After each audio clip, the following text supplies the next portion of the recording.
Is an innocent man currently behind bars for the rest of his life? That's a valid question because the DA's office has never reopened a murder conviction.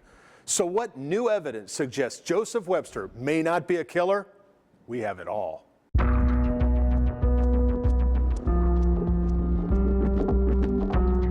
Leroy Owens is running in downtown Nashville, broad daylight, 1998. A white station wagon pulls up. A man jumps out, tackles Owens, and beats him to death with a cinder block, caves his head in. One witness says the blood covered the ground like paint, but that witness didn't see a face. Only one witness said they saw who did it. Convicted drug addict and prostitute Tammy Nelson. She looks at a photo lineup and picks out this man, Joseph Webster. But police do not arrest Webster, not until 2005. 8 years later, there's no new evidence. He is simply arrested based on Tammy Nelson's old testimony and the white station wagon seen outside Joseph Webster's girlfriend's grandmother's house the night before. That was the entire case, and even that has changed dramatically. Everything in this case has fallen apart since Mr. Webster's conviction. Tammy Nelson has recanted her testimony 3 times. Marie Burns has 2 sons, Joseph Webster and Kenny Neal. She will tell you that Joseph is innocent. How does she know?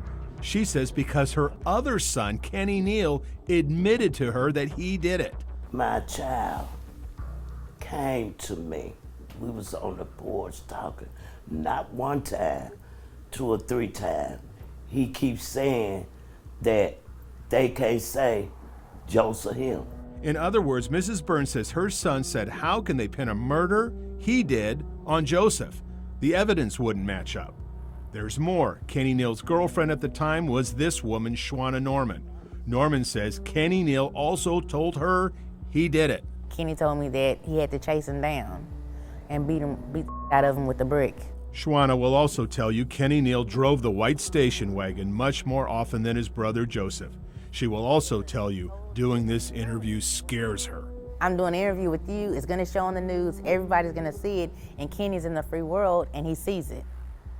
So you think, well, is he gonna come for me? Yes, it scares the breath out of her, but it also saves her. And it will give me a peace of mind knowing that I've actually finally spoke up and did the right thing, because I don't want it on my heart anymore. And now we get to strike 4 against the conviction of Joseph Webster. Because of all that evidence, the Innocence Project tested the murder weapon for DNA. Guess what?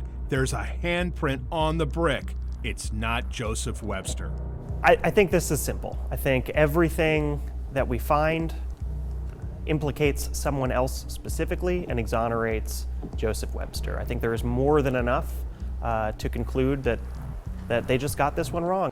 The Conviction Review Unit will prepare a report and present it to District Attorney Glenn Funk. Then he will decide if there is clear and convincing evidence that Joseph Webster is innocent. I'm Dennis Ferrier, Fox 17 News.